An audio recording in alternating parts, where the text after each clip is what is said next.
love at Insurance Lady Info. Thank you so much for tuning in. I'm so excited to have you guys here for another video. So this is going to be the Friday video. Like I told you guys, I'm going to try to keep up with the schedule with Mondays and Fridays. If I do change it, I will definitely let you know. So thank you for tuning in. Thank you for subscribing to my channel. To those of you who already have, if you have not subscribed to my channel, please hit that subscribe button. And if you like this video and you like how I give you my knowledge, please like the video as well and spread it around to all of your friends, because I am trying to grow this channel. I just started this channel, so I'm trying to grow it up. So thank you so much for being here.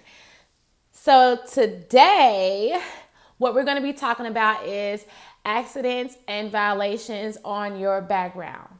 So let's just get into it, because honestly, this video is one of those videos where I can't really pair it with another topic, because it's so dense and it's so much that can happen with this part that it's just going to take up the whole 20-25 minutes. So we're just going to just stick to this topic for today. So, like I mentioned before, I've been selling insurance for 9 years. And while being an insurance agent, I've run into so many people who has had accidents and who has had violations, as far as, moving violations on their background. And I've seen many things that can, many ways on how it can affect you, or as a customer if you have that. And I've done a lot of things as far as helping my customers deal with having the violations and also having the accidents on their background. So I will say we're going to speak generally on this channel, but if you do have any accidents or violations on your background and you want more specific information about how to handle that, you can schedule me for a consultation so I can look at your policy, because I'm going to do a review with you and I will look at your background with you, and we're going to go over ways how we can personalize getting over your moving violations and over your accident history. And that way you'll follow that path and be able to get on the good side of having good rates. So in this video, you guys, like I mentioned, I'm going to be giving you tips and I'm going to be giving you tricks, and I'm going to be dropping knowledge and everything, letting you guys know what how to do this. However, again, this is one of those things that is a case-by-case basis. This is also one of those things that a lot of insurance agents don't really like to discuss, because it is a case-by-case basis, and it is one of those things where it does determine on the insurance company that you're with. Now, again, I have worked with several different insurance companies, and I do know a lot about how they work when it comes with eligibility and requirements, and then also when you're maintaining your policies. And I've seen claims happen so many different ways. But again, like I said, I am not going to get into specific scenarios. I am going to stick with the generalization of how this works. Again, if you want me to be more specific, you will have to schedule a consultation with me. You just go to my website, www.insuranceladyinfo.com, and we'll have a sit down and we'll be able to fully discuss your particular situation, and then I can tell you exactly how to get over your particular situation, and then we'll just work together on that. Okay. All right. So we're just going to jump into it. All right. So when dealing with accidents, we're going to talk about accidents first, right? And then we're going to move to violations, and then we're going to do the combination. So when dealing with accidents, right, if you have accidents on your background that does not lead to tickets, okay, and we're going to start with if you're shopping around for insurance, okay. Again, I'm going to make sure I have this general, so just follow me. So when you have an accident on your background and you're shopping around for insurance, here's one of the things that I want you guys to understand. If you watched my previous video when I was talking about your driver's license, right, and how we use a database called LexisNexis that has everything, submitted to it. And then also your motor vehicle report is also being taken into consideration when you're shopping around for insurance. So if you have not watched that video, go back and watch that. But anyway, moving forward, if you have any accidents on your background in the last 5 years, you are going to be affected. There's no way around that part unless you get those accidents removed. You're the only person that can get those accidents removed. Your agent cannot technically do that for you. There's ways that we can take it off when we're looking at eligibility, but I'm gonna get into that later. But as far as the accident showing up, the agent did not put it there, and the agent cannot take it away. The agent is not responsible for taking it away. So when you're shopping for insurance and that agent you're talking to says, oh, hey, well, you have this violation or this is violation is popping up. And you're like, oh, well, I didn't have that accident, or I don't remember having that accident. Let me tell you something. We find that information based off your driver's license. When you give us your first name, your last name, your date of birth, and your driver's license, that is how all of that comes up. That's how it literally just pops up on the screen. You know what I'm saying? We don't really try to tweak anything. We're not maneuvering anything around. All we're doing is typing in your first and last name, your date of birth, and your driver's license number. When we put that in and we run a report, boom, that's what pops up. Your insurance history pops up. Your insurance score pops up. You know what I'm saying? Your address history pops up. Your accident history pops up. Your moving violation pops up. Oh, there's a lot of things taken into consideration when shopping for insurance as far as what the underwriting team is looking at. And I will actually make a separate video for that. But right now we're talking about accidents and violations. So when all that stuff comes up, whenever you're shopping around for insurance and you're giving your driver's license, your first and last name, and your date of birth, that is not something that the person who you're shopping with has input into the system. That is something that they found when they ran your information. So if you're shopping around and even if you're doing it online and they tell you online, that's what came up, that's what came up. If you don't remember, you just don't remember. But that's what came up. Yelling and saying, I ain't have no accident. That's not going to do nothing for you. That's not going to make them take it off. They can't take it off. I've never ever understood why whenever I was talking to my customers and they got upset with me because I told them what was on their background. Again, yelling at your agent is not going to solve that problem because that is literally what came up when your name, your birthday, and your driver's license was inputted, right?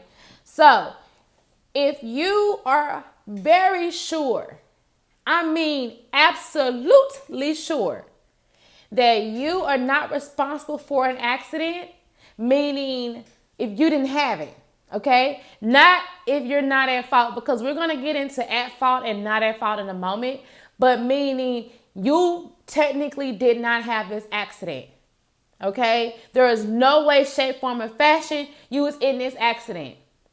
The only way to clear that accident off of your background as far as when you're shopping. So, because the only thing that agent can do is tell the underwriting team, hey, this accident that y'all pulled up does not apply to them.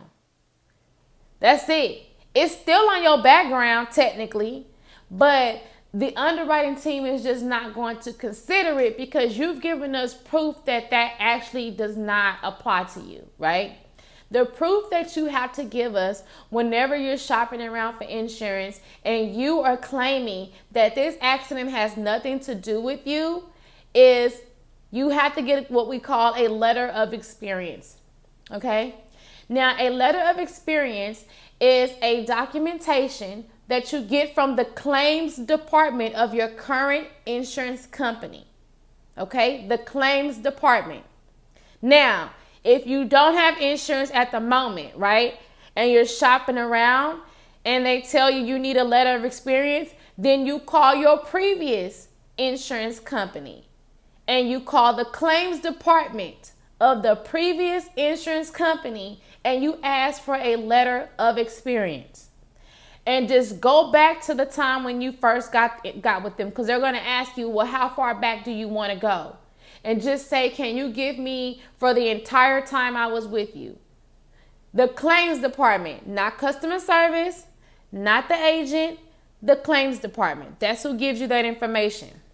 You will want to get it, like I said, for the entire time that you was with them, right? So that way, whenever you turn that in to your agent and your agent turns that into underwriting for them to review, they can look at from the very beginning. So say for instance, you've had, Liberty Mutual for 10 years, right? Well, you will want to go back that far, or at least as far back as they can go, right? And they're going to review the entire 10 years and look for that particular accident. That's what they're looking for. Because a letter of experience lists all of the accidents that you've had since you've been with that company. If there are no accidents, then the letter of experience should say that, your first and last name, and that you've been with this company for however many long years or months, and the entire time you had no accidents. If it says that, you're clear. Turn that into your agent. Your agent is going to go ahead and remove it, and then turn that into underwriting to support the fact that you was not in that accident. But it has to say that.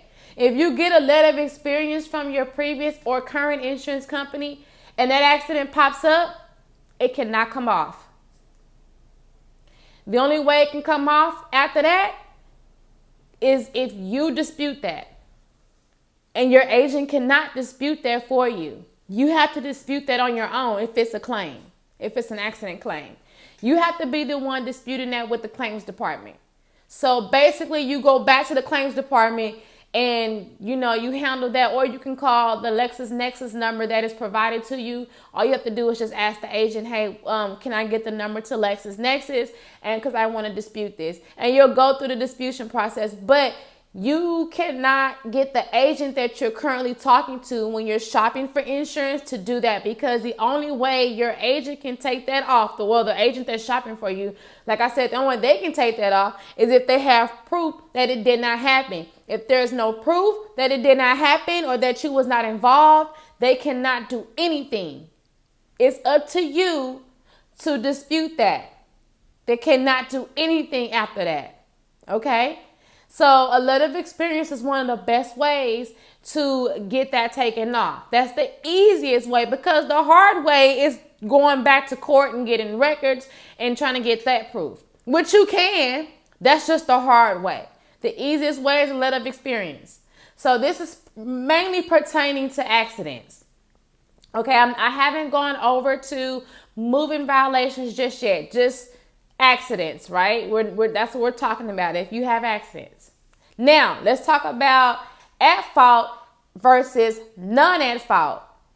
Okay? And how that can affect you. Okay, so at fault. An at fault accident would be if liability paid out or if collision paid out. Meaning, if you could have avoided this situation, then it's going to be listed as at fault. Okay? If it's a situation where it's unavoidable, then it's not at fault. But if you could have avoided this situation, like if you could have gotten to where you could have gotten in another lane, or you could have slowed down, or however the claims department look at it, if it was avoidable, it is going to be listed as at fault, right? So when liability pays out, that means you are responsible for the accident. That means you've damaged somebody else's personal property, or you've harmed them medically. Like they got to go get, their a boot on their foot or whatever, right? So it's going to pay out on their medical payments and their property damage from your insurance, right? That's liability. That is automatically an at-fault accident. That is at fault. That counts against you. That's going to always count against you. Again, like I said before, if you are claiming that you was not at fault for that accident, you have got to get a letter of experience from the claims department showing you was not at fault for that accident, or you wasn't involved in that accident. That is the only way your insurance agent can turn that at fault to not at fault, or completely remove it, as far as where it is not going to be counted for that insurance company. Again, they can't remove it permanently off your background. That's not your insurance agent's responsibility. That's your responsibility. But as far as it not being taken into consideration, you have to get a letter of experience to remove that at-fault accident if liability or property damage shows up that it paid out. Because if it shows that you're the driver to that car and liability paid out, then guess what? that is going to count against you and it's going to impact your race in a negative way. Collision. Collision is also a factor that's going to count against you and be listed as at fault. Because a lot of times they say collision can be avoided. Now, there are some cases where collision is unavoidable, like if you're in a multi-car crash, right? And you're in the middle, right? But again, I am not a claims expert, but I do know from what I've been told from claims that a lot of times it's avoidable. If it was avoidable, they attach collision to it. And so all I know is as an agent, when collision is attached to it, that is listed as at fault, that counts against you negatively, you will have a surcharge. Okay? I'm only going to tell you from an agent standpoint. Again, I'm not a claims expert. I do not claim to be a claims expert. I just have a little bit of knowledge from my years of experience on how claims operate, but I was told by many claims department that if it was avoidable and collision is attached to it, it is going to count against you negatively. Your race will go up. It is going to be listed as at fault. And again, like I said before, you got to get that little bit of experience showing that that is not your fault. You have to. If not, there's nothing your agent can do. Because again, just simply telling your agent, oh, that wasn't my fault, I wasn't involved in that, we can't do nothing without proof.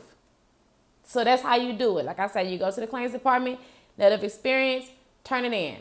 Let your agent handle the rest. Your agent is supposed to turn it into the underwriting department. The underwriting department is supposed to look for, match up the dates to see if you was involved.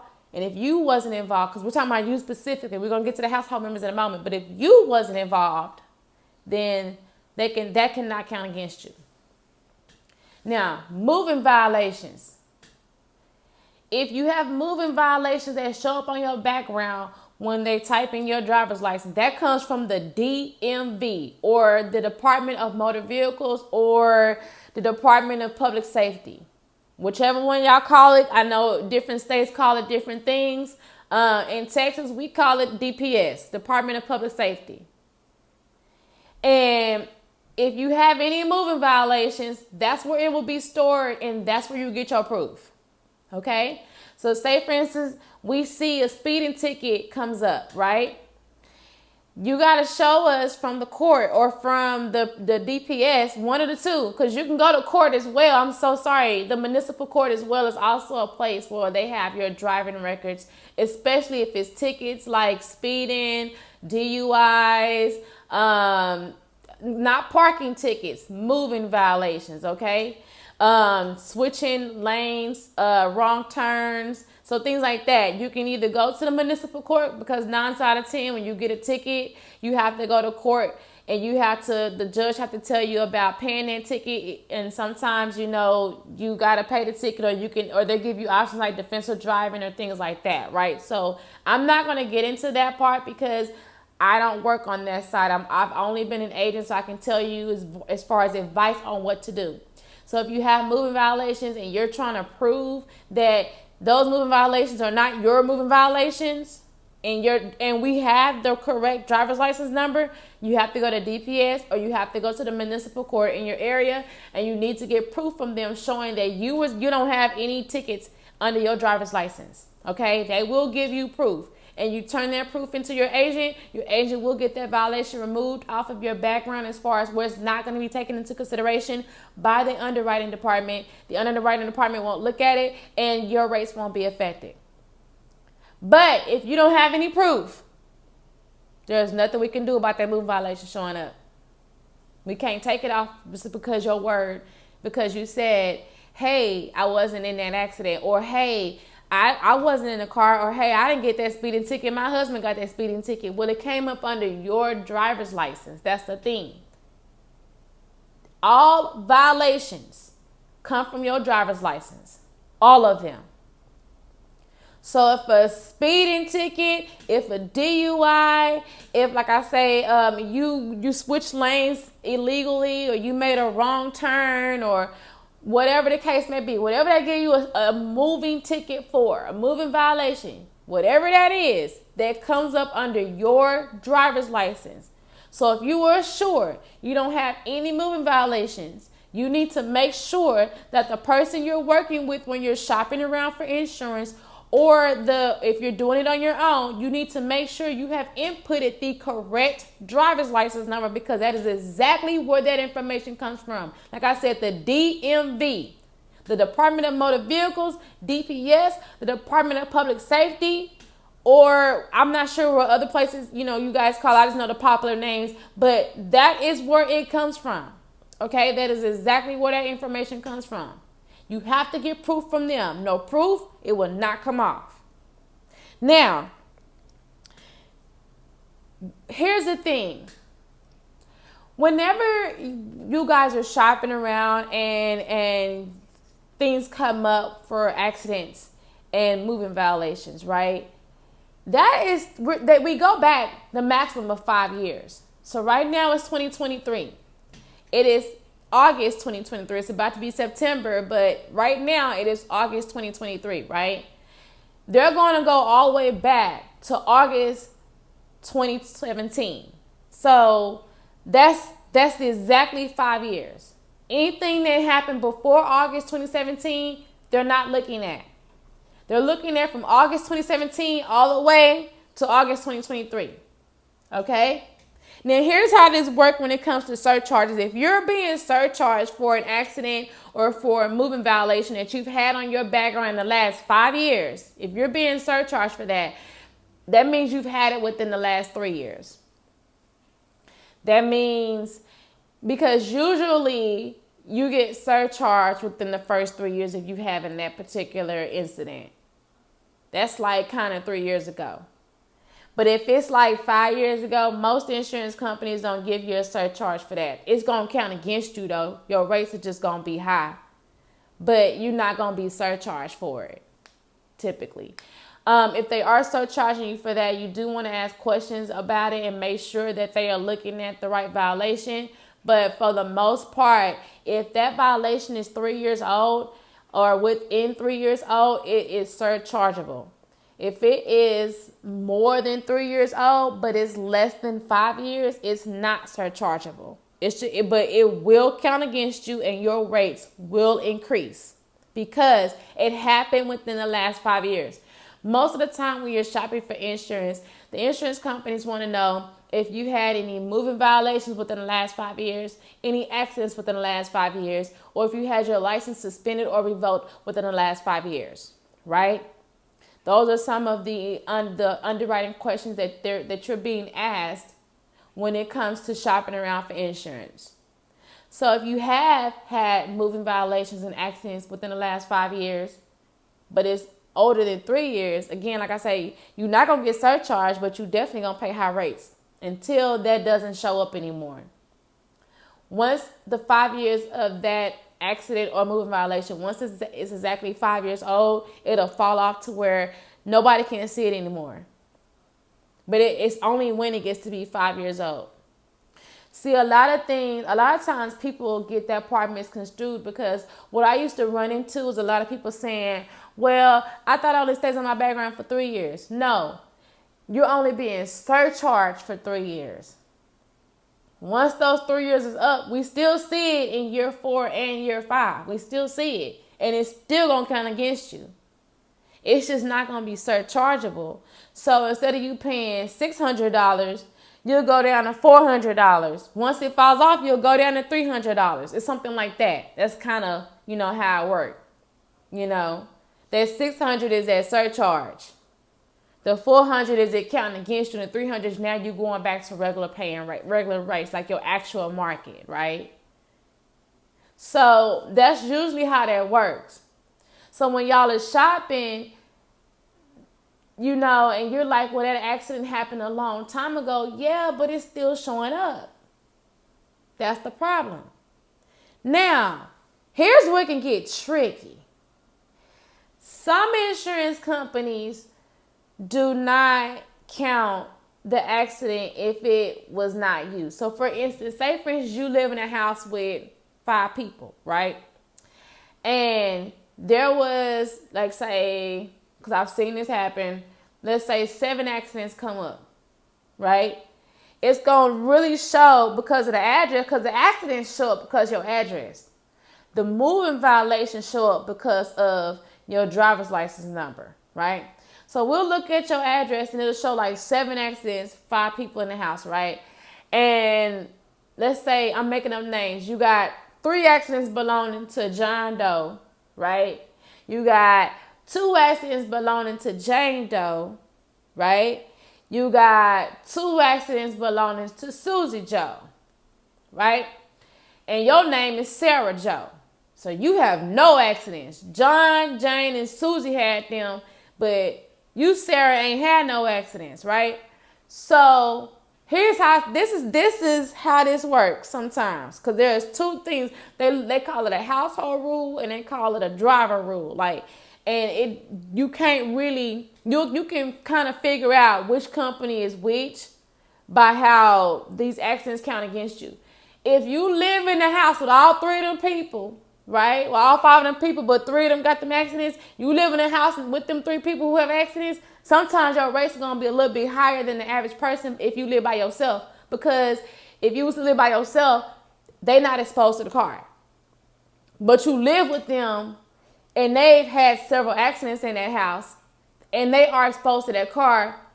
That means it's risky for the insurance company to cover you because you live in the house with the people who've had accidents. So that household rule applies to you with that insurance company. If they're charging you like that, you want to make sure you ask. If you want to know if they're doing the household rule on you, ask. Ask them, hey, are you charging? Are you looking at the accidents from my family? Because I have no accidents. Are they considering the accidents that my family has had?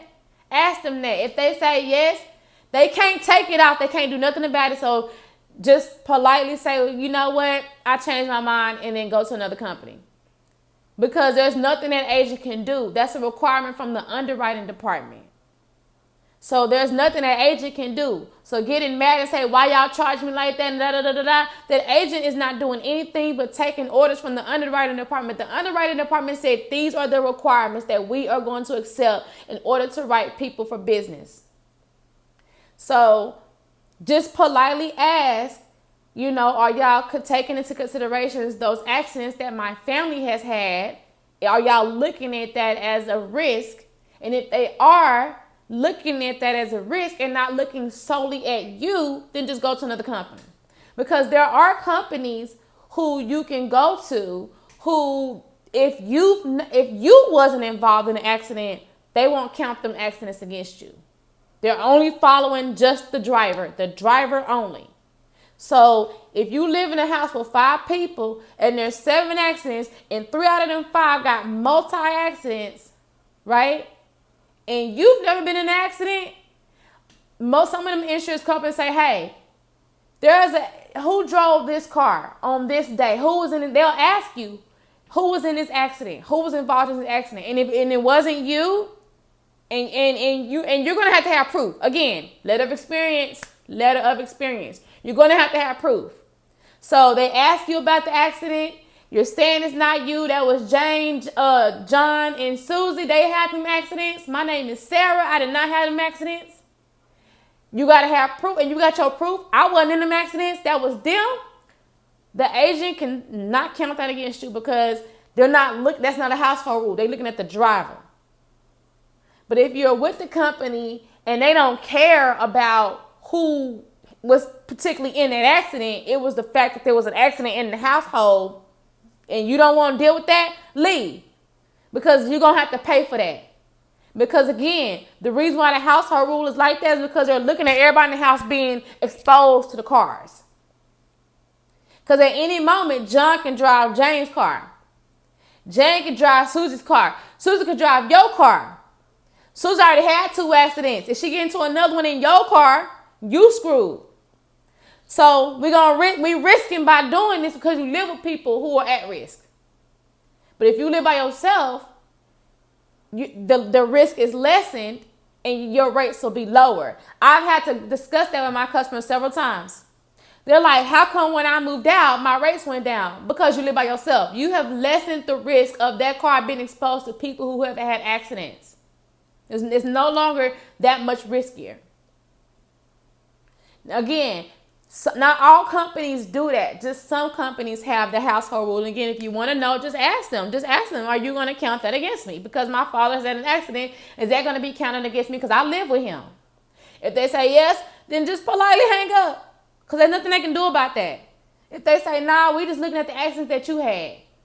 Not your, if your daddy was in it, they ain't got nothing to do with you. And they only looking at what you had got going on, then yeah, you can keep going if that's what you want to do. Because they can just not count that accident because it's not your accident. That's your daddy's accident. Or that's your mama's accident or whoever. Right? Husband, sister, brother. Ain't got nothing to do with you. You wasn't in that car. You ain't nothing to do with that. Like I said, that mostly come from the address. Right? And like I say, but the moving violations, that come from the DMV. That come from the DPS. Right? That come from the municipal court. Right? And so if it shows up, that comes off your driver's license number. So if that shows up off your driver's license number, you can't really claim that wasn't you unless we got the wrong driver's license number. That one is really hard to get around as far as claiming that wasn't you. The accidents, you can claim the accidents wasn't you. But you really can't claim a moving violation wasn't you because that comes straight off that driver's license number. So I want y'all to, take that into consideration whenever you're shopping around and you have accidents on your background and you have moving violations on your background, and you're trying to figure out how can I maneuver my policy? How can I maneuver, or if I'm shopping around, how can I find insurance? You have to take into consideration what you got, how long it's been there, and who actually really did it. And can you prove what you are saying? If you cannot prove what you are saying, there's nothing that agent can do. They have to, because your agent is your friend. They on your side. They are fighting the underwriting the team for you. If you say you didn't do it, trust me, they want to help you. They want to help you, but you got to help them help you. If you get them nothing, you get nothing. That's how that works. We can't just magically make it go away. We have to have proof. And we are not allowed to go get that proof on our own. You have to do that half of it. So that's at fault versus non at fault. Because non at fault accidents is typically whenever you was in it, but it wasn't your fault that it happened. So like things like uninsured motorist pays out. Comprehensive, that's non at fault. That pays out. Now, when you have non at fault showing up like that, the accident, you risky, but you're not gonna really pay a rate as a person who has at fault listed on their background, right? So if at fault shows up, like I say, you're paying increased rates regardless, and you have to prove that you did not do this stuff. With non at fault, you can also prove you wasn't involved, but your rates you're still gonna pay higher than a person who has nothing. Okay? Because keep that in mind. A person who has nothing on there always gonna pay low rates. But if you have, say for instance, you was in a multi-car pileup or a multi-car accident, right? And you in the middle and it wasn't your fault. Like, you was not the person that they said was responsible for that accident. So you was in a non-at-fault situation. You know what I'm saying? Like, your personal injury paid out, your uninsured motorist paid out, your comprehensive paid out, but you was not at fault at all. You still a little bit high risk, even though it was unavoidable. But you're not as high risk as the at fault. So most of the time, those rates, I've seen some people not have an increased rate, not have their rates increased. I've seen them have their rates go up just a tiny bit. I will say that is per insurance company. That is not general as far as how your rates are going to fluctuate. Because, again, when they give you a little bit, if your rates are increased a little bit, it's mainly because you had an accident, right? But it wasn't your fault, so they're not going to just penalize you. That's kind of how they look at that. But if I've seen it also where if they look at the situation and it's like underwriting is like, oh, well, they look at what got paid out, and it's like, oh, okay, they're not going to count that against you. It's just leave them alone. So you have to, when you're shopping around, if you want to know more about the non-at-fault counting against you, you can always ask. Always ask the agent that you're working with, hey, can y'all talk to underwriting about this accident? Because it wasn't my fault. Why is it being counted against me? And they'll give you more detail about why that accident is being counted against you if it was considered a not-at-fault accident. But typically, not-at-faults don't get surcharged at all. There's no surcharge involved in that, ever. I don't care if it's been on there 1 year, 2 year, 3 year, 4 year, 5 years. It is not going to be surcharged at all. It's not surchargeable at any moment. Maybe, like I said, sometimes some companies will penalize you a little bit. Some of them will not. You just have to ask at that point. I will say that because I've worked for several different companies and I've seen it literally go both ways. Right? So that point you want to ask. But if it's at fault, you have to provide proof. If it's not at fault, you don't really have to provide proof, unless you are really trying to fight that off. Unless you're really trying to get that off your background, you really don't have to provide proof because it's not going to really count against you, as far as you're not going to have a penalty. It's just, you're not going to have a surcharge. You might have a penalty depending on the company because some companies don't penalize you at all. Some of them just don't penalize you at all. Some of them do, some of them don't. And the reason why some do and some don't is because that's based on their individual requirements and eligibility to accept you, to accept that risk. That is when it gets specific. At that moment, call me. At that moment, call me so I can sit down and be like, okay, you got this insurance company. Oh, I know about them. Let me tell you how they work. This is how we're going to work this policy. This is how we're going to provide proof. That's when it gets specific. Right now, generally, like I'm going to say, sometimes it do, sometimes it don't. It depends on the company, right? All right. Whoo! Y'all, I told y'all, accidents and violations is a topic by itself. It's a topic by itself. I don't have to put this video with no other topic because this is a doozy, isn't it? It's a doozy. All right, so quick recap. I talked to you guys about how long they stay on your background and how far back the insurance companies go. I did talk to you about when your surcharge window. I told you about that part. I told you about how to get proof to remove things off of your background if it shows up when you're shopping around for insurance. I've also told you what they will take and how far back to go and where to go get that proof, right? We talked about at fault versus non-at fault. We talked about moving violations versus accidents, right?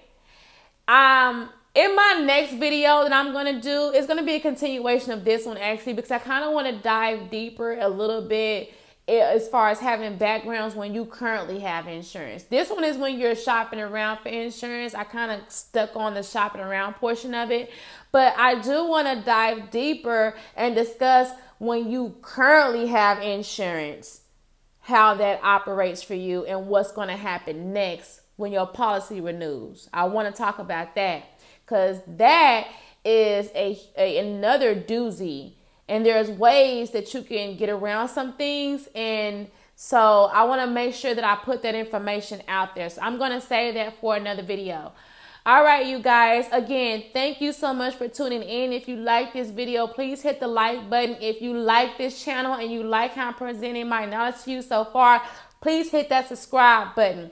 I would love for you guys to keep up with me. If you have not watched my previous videos, go ahead and watch those videos too, so you can kind of catch up to this educational courses that I'm giving you on my YouTube channel.